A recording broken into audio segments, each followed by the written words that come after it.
పంచాభివృద్ధిపై జగన్ కుట్రలు. మళ్ళీ ఇది లోపలనేమో, అది హెడ్లైన్స్, ఇది లోపల సేమ్ మ్యాటర్. ఆంధ్రప్రభ, అభివృద్ధిని అడ్డుకునే కుట్రలు. బాంబో బాండ్లపై విష ప్రచారం. కేంద్రం, సెబీ, హైకోర్టు వరకు ఫిర్యాదుల పర్వం. ఆర్థిక మంత్రి పయ్యావుల కేశవ్. వైసీపీపై దేశద్రోహం కేసు పెట్టాలి. ఆర్థిక శాఖ మంత్రి పయ్యావుల కేశవ్. నిన్న క్యాబినెట్ మీటింగ్లో, ఈనాడు క్యాబినెట్ మీటింగ్లో జరిగిన విషయాలు. బాండ్లలో పెట్టుబడి పెట్టొద్దని తప్పుడు మెయిల్లు. ముఖ్యమంత్రి గారు రాష్ట్ర ప్రభుత్వ ప్రతిష్టను దెబ్బతీసేలా పలు దేశ విదేశ కంపెనీల వైకాపా కుట్రపూరితంగా ఈమెయిల్స్ పంపడంపై ముఖ్యమంత్రి ఆగ్రహం వ్యక్తం చేశారు.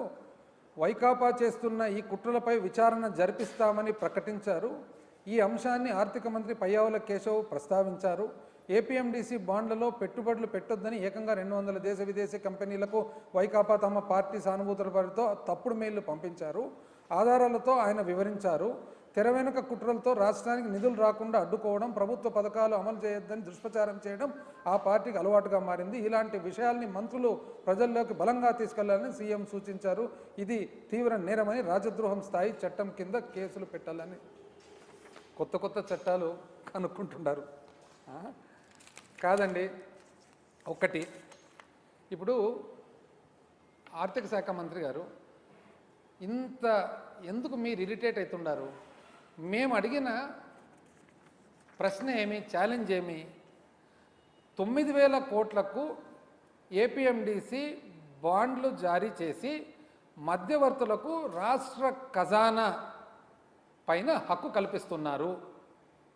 మా ఛాలెంజ్ ఏమి? ఇది మా ఆరోపణ.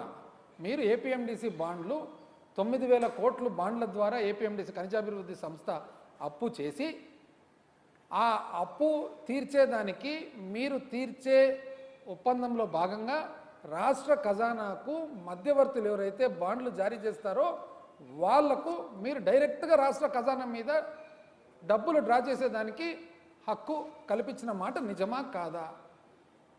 మా ఛాలెంజ్ ఏం దాంట్లో, గతంలో ఎప్పుడైనా ఇలా జరిగి ఉంటే నిరూపించగలరా? లేకపోతే తప్పును ఒప్పుకొని క్షమాపణ చెప్పగలరా? సింపుల్ కదా, స్ట్రైట్ క్వశ్చన్. దానికి ఏదేదో ఏడుపులు, పెడబొబ్బలు, ఇంకా పొర్లుడు దండాలు 10 సార్లు చెప్తారు. ఏడుపులంట్రీ, పెడబొబ్బులంట్రీ, పొర్లుడు దండాలంట్రీ, ఏందేందో చేస్తారు. ఇది కాక కొత్తగా మీరేం చెప్తున్నారు? కొత్తగా మళ్ళా ఇది కాక జలజీవన్ వాటర్ సప్లై కార్పొరేషన్, కొత్తగా జలజీవన్ వాటర్ సప్లై కార్పొరేషన్ అని పెట్టి, ఆ వాటర్ సప్లై కార్పొరేషన్ ద్వారా కూడా మళ్ళీ ఇదే పద్ధతిలో బాండ్ల ద్వారా అప్పు చేయాలనే ఆలోచనలో మీరు ఉన్నది వాస్తవమా కాదా? కాదంటే మీరు చెప్పండి కాదు అని, అవునంటే అవును అని చెప్పండి. 9 మే ఈ సంవత్సరము 3,489 కోట్లు రాష్ట్ర ఖనిజాభివృద్ధి సంస్థ బాండ్ల ద్వారా అప్పు చేయడం జరిగింది. మొన్న 25 జూను 5,526 కోట్లు, అంటే టోటల్గా ఇంచుమించు 9,000